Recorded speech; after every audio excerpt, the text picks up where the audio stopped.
Protestantes ao redor do mundo celebram essa semana, dia 31 de outubro, a sua separação da Igreja Romana, com orgulho e regularidade.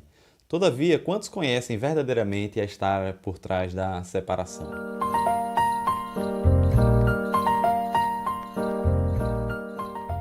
Existe uma frase que é: você não pode saber para onde está indo se não souber de onde veio. Pode não ser verdade em toda situação, mas o estado doloroso da ortodoxia bíblica nas igrejas protestantes no dia de hoje demonstra o valor desse antigo provérbio. Os eventos que deram origem à reforma do século XVI ocorreram em resposta ao tratamento e entendimento distorcido da palavra de Deus na igreja romana daquela época.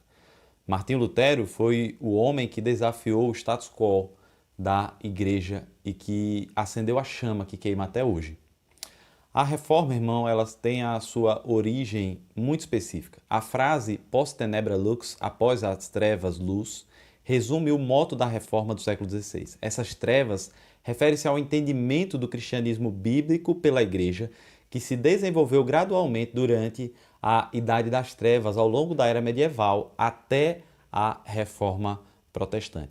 A teologia do sacerdotalismo dominava a igreja. O sacerdotalismo propõe que a salvação ocorre principalmente por meio das ministrações da igreja, através do sacerdócio e, particularmente, através da administração dos sacramentos.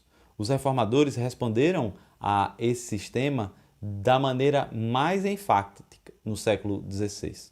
Todavia, eles não viram sua reação como revolucionária, mas como uma obra de reforma, chamando a igreja de volta às formas e teologia original da época apostólica. Martinho Lutero foi um homem que nasceu em 1483, numa cidade da Alemanha. Seus pais eram antigos camponeses. A natureza do pai de Martinho Lutero levou a família da pobreza à riqueza. E ele desejou que seu filho se tornasse um advogado rico e proeminente. Desde a sua juventude, Lutero demonstrou aptidão pelo aprendizado. Recebeu o grau de mestre em artes na Universidade de Erfurt e entrou no programa de Direito na mesma universidade. Sua educação clássica, na qual aprendeu latim, bem como seus estudos legais, o assistiriam poderosamente pelo restante da sua vida. Em julho de 1505, um raio quase atingiu Martinho Lutero, quando ele voltava da universidade para casa. Então ele gritou: "Salva-me, Santa Ana, e eu me tornarei um monge." Interpretando essa crise como um sinal de Deus e desejando honrar o seu voto, Lutero encontrou no monastério agostiniano local, que era muito rigoroso, para o extremo desgosto do seu pai. Lutero comprometeu-se completamente aos seus deveres monásticos como monge, procurando ganhar acesso ao céu, sendo um monge correto e rígido. Todavia, a despeito do exercício das disciplinas espirituais, Lutero não conseguia apaziguar a culpa que experimentava constantemente. Sua lente legalista aplicava os mandamentos de Deus meticulosamente a si, e ele alegava pelo perdão real e duradouro o seu pecado para sempre presente. O monastério não poderia oferecer nada para aliviar a consciência de Martinho Lutero naquela situação. Foi nesse contexto que Lutero decidiu a reforma protestante. Na verdade, à luz de velas, então, ele já como professor, já como alguém que estudava profundamente a palavra de Deus, ele lê o texto que está em Romanos, capítulo 1, verso 17. O justo viverá pela fé. A reforma ganha espaço em todo o mundo medieval. Não só na Alemanha estava surgindo o movimento ali por meio de Lutero, logo depois Melanchthon, mas também na Suíça já havia um reformador chamado Zwinglio, e logo depois chega um francês chamado Calvino. Na França, vários huguenotes estavam lutando pela fé reformada.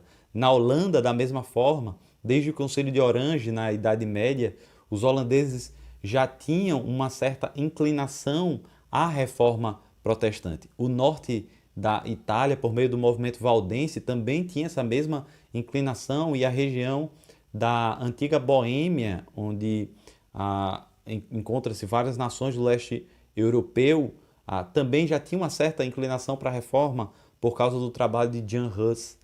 Nas Ilhas Britânicas não foi diferente. A Inglaterra, a Escócia, a Irlanda do Norte e o País de Gales aderiram à fé da reforma protestante, da qual nós fazemos parte. Nesse sentido, a Igreja Presbiteriana, a Igreja Presbiteriana do Brasil, é parte de um movimento de 503 anos. Completamos agora, no dia 31 de outubro, 503 anos de reforma protestante.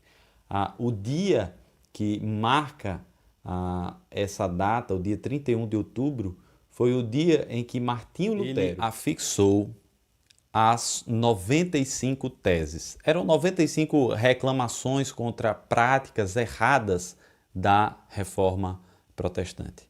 É por isso que hoje nós proclamamos que a igreja sempre precisa de reforma.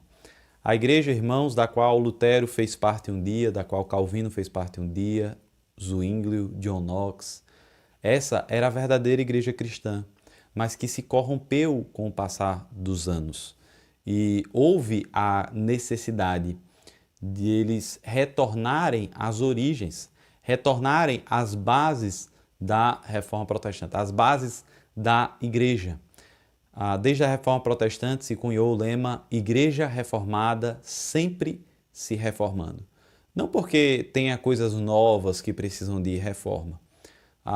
Os termos da reforma nunca foram novidade, foram sempre um retorno aos tempos antigos.